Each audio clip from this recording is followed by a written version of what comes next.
স্বামীকে বললাম আজ আমি সংসার থেকে ছুটি চাই। সে বললো তুমি কি ছুটি নিতে চাও?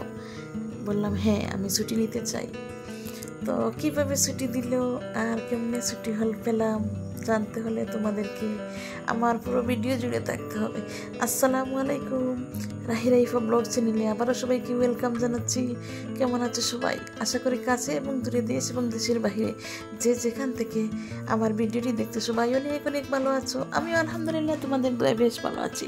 তো বরাবরের মতো নতুন আর একটি দিনে নতুন আর একটি ভিডিও নিয়ে চলে আসছি তোমাদের মাঝে। তো আশা করছি আমার ভিডিওটি তোমাদের ভালো লাগবে। আমরা তো মেয়েরা কখনো সংসার থেকে ছুটি পাই না, তাই না? তো আজ আমি একটা ছুটি পেয়েছি। তো কিভাবে ছুটি পেলাম এগুলা আমি ছাদে চলে গেলাম এই সময়, আসরের সময়, সন্ধ্যার আগে বিকালবেলা।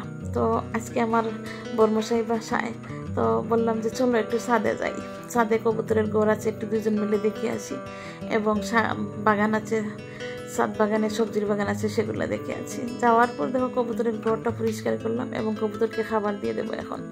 তো আমি এখন খাবার দিয়ে দিচ্ছি। এগুলো হচ্ছে দান, আর হচ্ছে গমের কেজি এখন খুব বেশি দাম, সেজন্য গম খাবার দিতে পারতেছি না, শুধু দানই দিচ্ছি। দানেরও দাম বেশি, এই পলিথিনে যে কয়টা দান আছে সবগুলো দান 100 টাকা। তো আসলে কবুতর কয়েকটা আছে, তো 100 টাকার দান দিয়ে ওরা 2 দিন খায়, 3 দিন খায়, এর সাথে বেশি খেতে পারে না। আরও মিশ্রণ খাবার আছে, ওগুলা দেই, কিন্তু গম বেশি মিশ্রণ খাবারও দিতে পারতেছি না, খুব দাম, কবুতরের খাবার খুব দাম হয়েছে। তো সব মিলিয়ে আজকে আমার স্বামীর কাছে বললাম যে আজকে আমি হচ্ছে ছুটি নেব। তো সে বললো কীভাবে ছুটি নিবা, তুমি ছুটি নিতে চাও? বলে হ্যাঁ আমি ছুটি নিতে চাই। সেই বললাম, তো বললো কি ঠিক আছে আজকে তোমার ছুটি। আজকে হচ্ছে এখন হচ্ছে বিকেল 5টা বাজে, 5টা থেকে আমার ছুটি। সবাই পায় দিনের বেলা ছুটি, সরকারি ছুটি, কিন্তু আজকে আমি পেয়েছি রাতের বেলা ছুটি, বিকেলবেলা ছুটি। তো শুরু হলো আমার ছুটির সময়। আমি কবুতরকে খাবার দিয়ে দিলাম, পানি দিয়ে দিলাম, কবুতরকে খাবার দিলাম, পানি দিলাম। দেখো কবুতরগুলো কি সুন্দর খাচ্ছে। আরও আছে ওগুলা কুপে কুপে বসে রয়েছে। বিকালবেলা তো 5টার সময় ওরা বাইর হচ্ছে না, তো যেগুলা পেটের খিদা আছে সেগুলো বাইর হচ্ছে, বাইর হয়ে খাবার খাচ্ছে। পানিও দিয়ে দিয়েছি এখন কবুতরগুলা। তো ছাদে শাক আছে, সবজি আছে, সেগুলা তুলবো। তো আমি কলমি শাক তুলবো। আর হচ্ছে আমার বড়মশাই বললো যে আজকে তো তোমার ছুটি, তা আমি বললাম তুমি কি কি রান্না করতে পারো?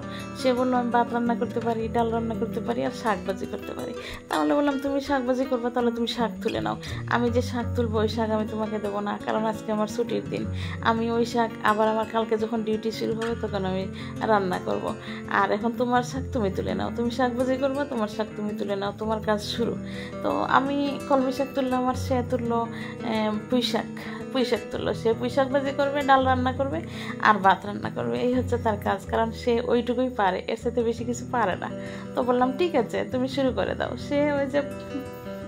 সে পুঁই শাক তুলবে, আর আমি তুলবো কলমি শাক, কারণ হচ্ছে আমি কলমি শাক আমি পরের দিন ভাজি করব, আমার শাক তুলে ওকে আমি দেবো না, সে বললাম। তো সে এখন এই যে পুঁই শাক তুলবে, পুঁই শাক তুলে এনে পুঁই শাক ভাজি করবে। আর হচ্ছে আজকে 5টা থেকে আমার ছুটি, আমি আর কোনো কাজকর্ম করব না, আমি শুধু বিছানায় বসে বসে খাবো।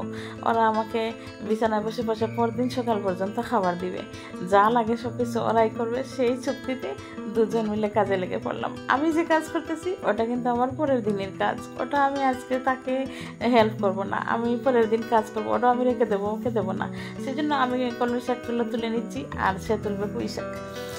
তো আসলে আমরা মেয়েরা কখনো ছুটি পাই না। আমরা সংসারে বিনা পরিশ্রমে সংসারে কাজ করে যাই, কিন্তু একদিন ছুটি পাই না। কিন্তু অনেক আছে সংসারে, যদি মানুষ থাকে দেখা যায় একটু কাজকর্ম হেল্প করে, একটু হেল্প হয়, একটু চা হয়, কিন্তু আমার তো হয়ই না, কারণ হচ্ছে আমার এক্সট্রা কাজে আমি ব্যস্ত থাকি। আমি কখন সময় পাবো, আমার ছুটি কখন পাবো আমি? কিন্তু আমার বরটা একটু ভালো, তো সেজন্য আমাকে একটু ছুটি দিয়েছে, বললো যে ঠিক আছে তোমার ছুটি। তো আমি একটু ছুটি পেলাম। ছুটি পেলে কি হবে, আমি কি ছুটি নিতে পারবো না, কারণ সে শুধু শাক ভাজি করতে জানে, ভাত রান্না করতে জানে, আর তো পারে না। তো একটা আইটেম থেকে ভাত খাওয়া যাবে না। দেখো এখন সে শাক তুলতেছে, মানে ওরা রান্না করবে, শাক ভাজি করবে, সে শাক ভাজি করতেছে। ও তো মেসে থাকে, আমার কাছে তো সবসময় থাকে না, ও একটু ফাঁকে থাকে। যখন ফাঁকে থাকে তখন শাক ভাজি করে, ডাল রান্না করে, ভাত রান্না করে, এটা একটা অভ্যাস আছে। সেজন্য আজকে আমাকে ছুটি দিয়ে সে শাক ভাজি করবে। তো ও পুঁই শাকগুলো তুলে নিচ্ছে। আর ক্যামেরাম্যানে ছিল আমার ছেলে। আজকে আমার ছেলে ক্যামেরাম্যান, ক্যামেরা করতেছে, আর হচ্ছে আমি শাক তুলতেছি, আর হচ্ছে আমার স্বামী নিজে রান্না করবে, এই জন্য সেও শাক তুলতেছে, দুজন মিলে শাক তুলতেছে। কিন্তু আমার শাক ওকে দেবো না, ও নিজের থেকে শুরু করবে, ও নিজের কাজগুলো নিজেই করবে। আজকে আমি কোনো হেল্প করবো না। আর আমি যে কাজ করতেছি ওটা কিন্তু আমার যখন ডিউটি শুরু হবে তখন আমি করবো। আজকে তো আমার ছুটি, সংসার থেকে আমি ছুটি পেলাম, তাই না? তো আমরা দুজন মিলে দুজনের যার যার মতো শাক তুলে নিয়ে আমরা নিচে চলে যাব। নিচে চলে যাবো, শাক কাটবে, তোমরা দেখবে, কিন্তু দেখতে থাকো আমি কিভাবে ছুটি পেলাম আর আমার স্বামী কিভাবে আজকে সারাদিনের কাজ করে।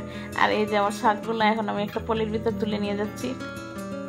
আমারগুলো আমি তুলে নিয়েছি, এখন সে যেগুলো তুলছিল সেগুলো একটু পলির ভিতর তুলে নিলাম, কারণ ওইটুকু হেল্প করলাম। যেহেতু পলিথিন একটা, দুটো পলিথিন নাই, না হলে ওর শাকও তুলেই নিত, আমি নিতাম না। কিন্তু আর পলিথিন নাই ছাদের উপর, সেজন্য আমার পলির মধ্যেই তুললাম শাকগুলো। তো দুজন অনেক কথাবার্তা বলে তারপর চলে আসলাম নিচে।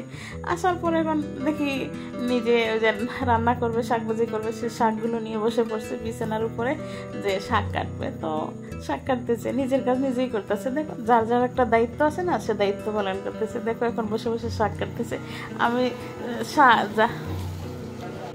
যার কাজ সেই করতেছে। দেখো শাক, ওই বাপ, মেয়ে, ছেলে সবাই কিন্তু হেল্প করতেছে। আমি যখন কাজ করি আমার কাছে কেউ হেল্প করে না। আর এখন ওদের বাবা আজকে রান্না করবো, কিন্তু সবাই মিলে হেল্প করতেছে, মেয়েও হেল্প করতেছে, ছেলেও হেল্প করতেছে। আমার কাছে কিন্তু কেউ হেল্প করে না।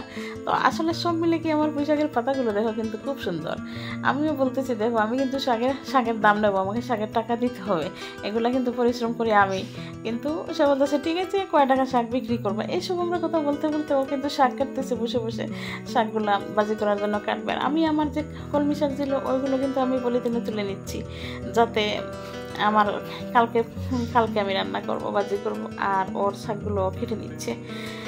তো তোমরা দেখতে থাকো কিভাবে সে শাক কাটে, কিভাবে আজকে রান্না করে। আজকে আমি ছুটি পেয়েছি, কি খুশি আমার, আজকে আমার ছুটির দিন, আমি ছুটি পাচ্ছি। সংসার নামের জিনিসটা থেকে আমি আজকে ছুটি পেয়েছি, আমি কোনো কাজ করবো না, সে বসে বসে কাজ করবে। দেখো শাক কাটতে কাটতে একেবারে বিছানার উপর পাটাও মেলে দিয়ে বসে পড়ে শাক কাটতেছে, মানে হয়রান হয়ে গেছে। তো যাই হোক, শাক কাটা শেষ করে এখন রান্না করে চলে আসছে একটু দেওয়ার জন্য। এই সময় আমি আসছি রান্না করে, এসে একটু ক্যামেরাবন্দি করলাম সে কীভাবে রান্না করে একটু দেখবো। তো আমি হাসতেছি আর ও কিন্তু রান্না নিয়ে ব্যস্ত। আরও বলতেছে তোমার ছুটি, যাও তুমি যাও, তোমার ছুটি, তুমি শুয়ে থাকো, তুমি ঘুম পারো, এসব বলতেছে। বললাম যে না ঠিক আছে তুমি রান্না করো, আমি কোনো কাজ করবো না, কিন্তু আমি একটু দেখবো শুধু চোখ দিয়ে। বলে আমার চোখের ছুটি নাই, আমার হাতের ছুটি আছে, কিন্তু আমার চোখের ছুটি নেই, আমি দেখবো। দেখো আমি তোমাদেরকে দেখিয়ে দিচ্ছি রাঁধুনিকে, কারণ হচ্ছে তোমরা বিশ্বাস করতে নাও পারো যে রাঁধুনিকে সত্যি আমি নাকি সেজন্য আমি রাঁধুনিকে দেখিয়ে দিলাম। এই যে পেঁয়াজ মরিচ কাটে যে বড় বড় করে, আর এই যে শাকটা সিদ্ধ করে নিয়েছি, এখন পেঁয়াজ মরিচ ভেজে শাকটা রান্না করে ফেলবে। তো একটা আইটেমে কি রান্না করা যায়, আমি কিন্তু আরেকটা আইটেম করে রান্না, সে আর শাকটা রান্না করে বলতেছে কি রান্না করে তো গরম রে, আমি আর পারছি না, একটা আইটেম দিই ভাত খাও আজকে রাতে, আমি আর পারবো না। বললাম যে আমরা তো প্রতি সময় 3-4টা আইটেম করে রান্না করতে পারি, আমাদের তো গরম লাগে না, তুমি একটা রান্না করেই তুমি হয়রান হয়ে গেছো, রাতে জানালা খুলে দিয়ে বাতাস বাইরে থেকে আসবে, এইভাবে রান্না করতেছে। তাও গা হাঁপসে গেছে, হয়রান হয়ে গেছে, ক্লান্ত হয়ে গেছে। আমরা যখন 3-4টা আইটেম রাঁধি আমাদের কোনো কষ্ট হয় না। দেখো এখন পেঁয়াজ মরিচগুলো ভেজে শাকটা ভাজি করতেছে, কিন্তু সবশেষে একটা কথাই বলতে পারি, রাঁধুনির প্রশংসা করেছি, শাক ভাজিটা খুব টেস্ট হয়েছে, খুব ভালো লাগছে আর কি। তো তোমরা কি কখনো এরকম কোনো ছুটি পেয়েছো জানি না, তোমরা যদি ছুটি পেয়ে থাকো তাহলে আমাকে জানাবে। আর আমার বর্মশাইয়ের রান্নাটা কেমন হয়েছে তোমরা একটু কমেন্টে জানাবে। সবশেষে উনি রান্না করে চলে গেছে একটা আইটেম, তারপরে আমি এই যে মাছ দিয়ে চিচিঙ্গা দিয়ে কাঁঠাল বিচি দিয়ে রান্না করে রেখে দিয়েছি, কারণ একটা আইটেম দেখে ভাত খাওয়া যাবে না। সবশেষে আমি এটা রান্না করে রাখলাম, সে তো চলেই গেছে, বললো যে একটা আইটেম দিয়ে ভাত খাও, আর আমি আর পারবো না, আমার গরম ধরতেছে বেশি, সেই বলে সে বাজারে চলে গেছে। আর আমি আর একটা আইটেম রান্না করে রেখেছি, তো তোমাদেরকে একটু দেখালাম, রান্নাটা পুরোটা দেখাইনি। তো তোমরা কি কখনো ছুটি পেয়েছিলে আমাকে একটু জানাবে। আল্লাহ হাফেজ, আমার ভিডিও পর্যন্তই।